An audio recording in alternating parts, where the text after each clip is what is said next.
हाँ जी, तो दोस्तों अब हम लोग देखते हैं कि कैसे आप लोग अपना पैसा जो है वो एफडी के कंपैरिजन में डबल कर सकते हैं।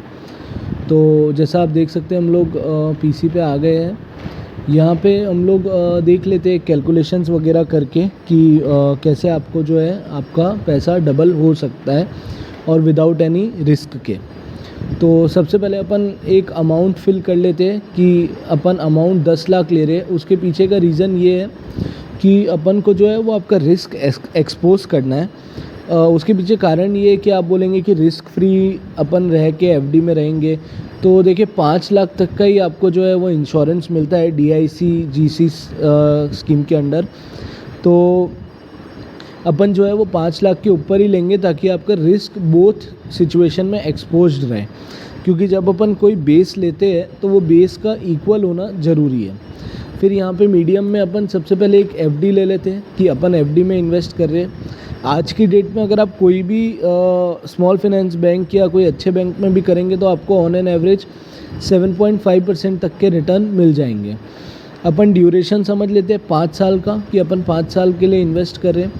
तो 5 साल बाद अपना टोटल अमाउंट कितना होगा वो अपन यहाँ से चेक कर लेते हैं। तो 5 साल बाद अपना जो टोटल अमाउंट होगा वो कुछ इतना होगा। तो आपने ग्रॉस गेन कितना किया, आप इसको नेट गेन नहीं बोल सकते, आप इसको ग्रॉस गेन बोलेंगे, क्योंकि इसके ऊपर जो है वो आपका टैक्स भी आएगा जो कि अपन आगे कैलकुलेट करेंगे। तो मान लेते हैं कि आपका जो टैक्स स्लैब है वो 20% का है, क्योंकि बट ऑब्वियसली 5% में तो आपको रिबेट मिल जाता है 5 लाख तक। तो आपकी इनकम 5 लाख के ऊपर ही होगी। और अगर आप 10 लाख रुपए इन्वेस्ट करने का सोच रहे हैं या आप इन्वेस्टमेंट करने का सोच रहे हैं तो मैं ऐसा अज्यूम कर रहा हूँ कि आप साल के 5 लाख के तो एटलीस्ट ऊपर ही कमा रहे होंगे। तो उस हिसाब से आपके दो सिचुएशन बनते हैं, एक 20% टैक्स स्लैब बनता है और एक 30% बनता है। उसमें अपन का माइनर डिफरेंस रह सकता है क्योंकि आपको पहले 5 लाख पे 20% भरना होता है। वो टैक्स की बात है, वो अपन कोई और वीडियो में बात करेंगे। पर यहाँ पे 20% के हिसाब से अगर अपन गिने तो आपका जो टैक्स आता है वो इतना आता है। तो आपका ये जो ग्रॉस गेन है वो इसमें से इतना पैसा तो आपका टैक्स में चला जाएगा, तो ये आपका नेट गेन रहेगा। ठीक है, अब अपन समझ लेते हैं कि आप 30% टैक्स स्लैब में हैं, तो आपका 30% के हिसाब से इतना टैक्स आएगा और आपका जो नेट गेन रहेगा ना वो कुछ इतना रहेगा। ठीक है, आई होप आपको ये चीज़ अभी तक समझ में आ रही होगी। अब अपन वापस से 10 लाख रुपए इन्वेस्ट करेंगे, पर अपन म्यूचुअल फंड में करेंगे। Mutual fund in the sense, अगर आपको समझता है म्यूचुअल फंड में कौन से में इन्वेस्ट करना है, तो आप जो मैं एवरेज रिटर्न ले रहा हूँ उससे आप ज़्यादा भी कमा सकते हैं। पर 80% पब्लिक को मैं ऐसा समझता हूँ कि नहीं समझता है कि म्यूचुअल फंड में कैसे इन्वेस्ट करें, किस म्यूचुअल फंड को ले। तो अपन एक बेस निफ्टी 50 इंडेक्स फंड को लेके ये कैलकुलेशन करेंगे। तो बेस रिटर्न के हिसाब से आपको 12% तक का रिटर्न मिल जाता है।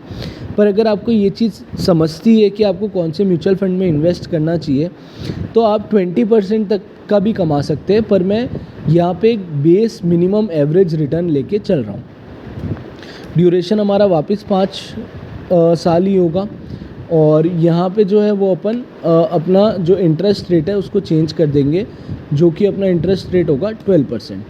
तो आपका कुछ इतना जो है वो ग्रॉस गेन बनेगा, जो कि आपका 7,62,342 रुपये आ रहा है। पर इसमें भी आप टैक्स भरेंगे, पर क्योंकि ये लॉन्ग टर्म होगा, देखिए ये शॉर्ट टर्म होगा तो आपका टैक्स स्लैब अलग हो जाएगा। पर मैं क्योंकि यहाँ पे 5 साल का ड्यूरेशन लिया हूँ तो आपको ये लॉन्ग टर्म में जाएगा और लॉन्ग टर्म में आपका जो है वो 10% तक टैक्स स्लैब आता है, जिसमें 1 लाख तक का एग्जेम्पशन मिलता है। अपन फॉर एग्ज़ाम्पल वो 1 लाख के एग्जेम्पशन को नहीं भी अगर कंसिडर करते हैं तो भी आपका जो टैक्स बनेगा वो कुछ 76,000 रुपये के आसपास बनेगा। अब इसमें से अगर आपका आप नेट गेन देखेंगे ना तो आपका 6,86,000 रुपये कुछ आ रहा है। अब अपन इसको परसेंटेज वाइज में कंपेयर करेंगे ना तो आप इससे लगभग दुगुना रिटर्न कमा रहे हैं अगर आप 20% वाले टैक्स स्लैब में हैं। और अगर आप 30% वाले टैक्स स्लैब में हैं तो आपका 2.25% का रिटर्न आ रहा है, 2.25x का रिटर्न आ रहा है। और यही अगर आप अपना टाइम होराइज़न बढ़ा देते हैं, अगर आप इसको 10 साल कर देते हैं तो आपको और भी रिटर्न में इजाफा मिलेगा, 2.5% तक का भी मिल सकता है। तो अपन को एक बेसिक चीज़ तो ये समझ में आ रही है कि अपन ने एक मिनिमम एवरेज बेंचमार्क सेट करना चाहिए म्यूचुअल फंड के थ्रू, और उसके थ्रू अगर अपन इन्वेस्ट करते हैं, लमसम नहीं, अगर अपन फॉर एग्जांपल SIP में भी जाते हैं तो भी अपन को बेनिफिट होगा म्यूचुअल फंड में एक मिनिमम बेंचमार्क के हिसाब से, 12% के हिसाब से। और 12% का रिटर्न म्यूचुअल फंड के लिए निकालना, निफ्टी इंडेक्स फंड के लिए निकालना, मुझे नहीं लगता है कि बहुत ज़्यादा भी मुश्किल है। तो आई होप आपको ये कैलकुलेशन पसंद आई होगी।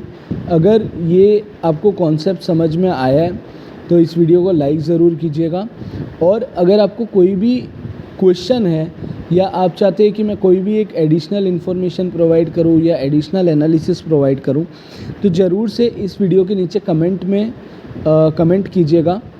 तो मैं आपके सजेशंस को कंसिडर भी करूंगा और उसके हिसाब से मैं नए एनालिसिस वीडियोस भी लेके आऊँगा। Thank you for watching this video.